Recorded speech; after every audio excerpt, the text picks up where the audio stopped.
No vídeo de hoje vamos falar sobre 5 técnicas importantíssimas para fazer com que você maximize a sua pontuação em provas de múltipla escolha. Se você caiu de paraquedas nesse vídeo, meu nome é Thomas Jorgensen, eu sou auditor fiscal da Receita Federal, coach, professor e mentor para concursos. Primeiramente eu queria deixar claro que se eu estou dizendo para você que existem técnicas para resolver a prova que maximizam o seu desempenho, isso significa que você não pode nem sonhar em chegar no dia da prova sem uma estratégia bem definida. Se você sentar lá para fazer a prova, responder as questões na ordem que elas aparecem simplesmente, sem nenhum julgamento, sem nenhuma técnica, sem nenhuma tática envolvida, provavelmente isso vai custar aí a sua aprovação e a gente não quer isso de jeito nenhum. Então a primeira técnica importantíssima para você aplicar consiste em começar pelas questões rápidas e fáceis. Parece óbvio, mas as questões rápidas valem a mesma quantidade de pontos do que as questões demoradas e difíceis. Então por que começar pelas difíceis? A gente quer resolver o máximo de questões possível.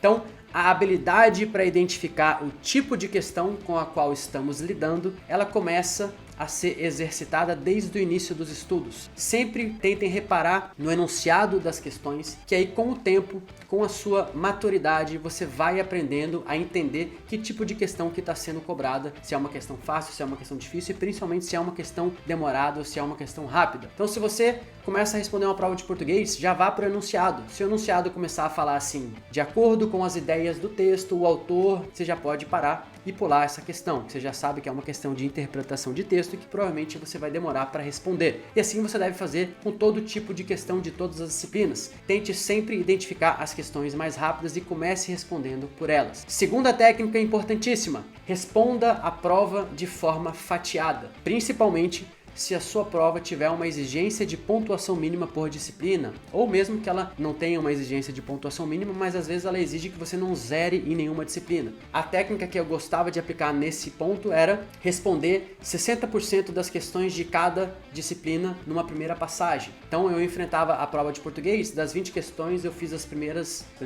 12 questões mais rápidas. Depois eu fui para a prova de inglês, respondi as 6 questões mais rápidas do total de 10. Depois na prova de exatas, de raciocínio lógico quantitativo, das 20 questões eu treinei para achar as 12 mais rápidas e respondi primeiro essas 12. Então eu passei por todas as matérias, respondi 60% mais rápidas de todas as disciplinas e aí depois eu voltei para a primeira matéria e fui garimpando disciplina por disciplina mais algumas questões rápidas e factíveis de modo a passar por todas elas e ter condições de pelo menos tentar resolver todas as questões rápidas. Beleza, terceira técnica importantíssima. Quando você, nesse processo, identificar questões ou alternativas, que são claramente erradas, já faz um risco nela para que você saiba no futuro, quando você for voltar nessa questão, que ela realmente é errada, que aí você não precisa ler ela de novo, não precisa gastar tempo com isso. Porque às vezes você está lendo uma questão que é rápida, mas pode ser que você não saiba responder naquele momento, pode ser que você tenha ficado em dúvida entre 2 ou 3 alternativas, então as outras que você tem certeza que não são as respostas, você já arrisca para que você não perca tempo quando você voltar para aquela questão. Depois de tentar fazer isso com todas as questões possível, quando chegar o momento, você vai aplicar a quarta técnica imprescindível. Faltando meia hora para a prova, passe o gabarito de todas as questões que você já respondeu. E nesse momento, tome um cuidado absurdo. Por quê? Porque provavelmente se você adotou as técnicas que eu sugeri para você, você não vai ter respondido a questão número 1, 2, 3, 4, 5, 6, 7. Provavelmente você respondeu a 1, a 3, a 7, a 8, a 10, a 12. Então na hora de passar o gabarito, muito cuidado para não passar o gabarito errado. Você vai perder questões ao longo da prova, é normal, mas pelo amor de Deus não perca questões passando o gabarito errado, isso é inadmissível, tá? Isso é rasgar ponto mesmo, então tome muito cuidado na hora de passar o gabarito. Depois, quinta e última técnica, quando você já passou o gabarito de todas as questões que você respondeu, você tenta fazer mais uma ou outra questão que você conseguir, e aí faltando ali, 10 minutos para a prova, para acabar, você conta todas as alternativas que você assinalou na letra A, todas que você assinalou na B, na C, na D e na E. Naquela que você assinalou uma quantidade menor de alternativas, eu sugiro que você chute todas aquelas que você não conseguiu fazer nessa mesma alternativa. Por que, Thomas? Geralmente as provas têm uma quantidade de questões para cada alternativa, geralmente isso é equilibrado.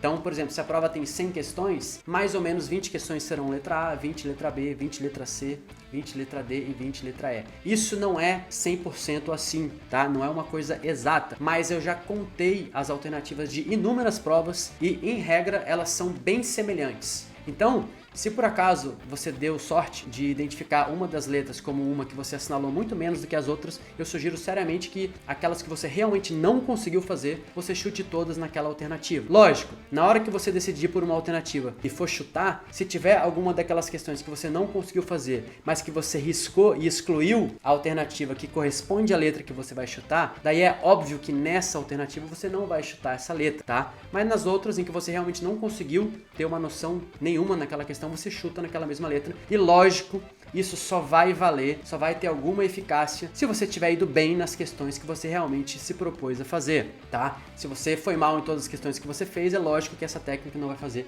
o menor sentido. Beleza? Espero que esse vídeo tenha te ajudado de alguma forma, tenha te dado aí algumas orientações, algum insight, algum ponto de vista diferente que você não tinha implementado nos seus estudos. Se você curtiu esse vídeo, por favor, clique ali no botão de curtir, inscreva-se no meu canal para que eu possa continuar produzindo vídeos aí para ajudar os concurseiros Brasil afora. Muito obrigado, um grande abraço e até o nosso próximo vídeo.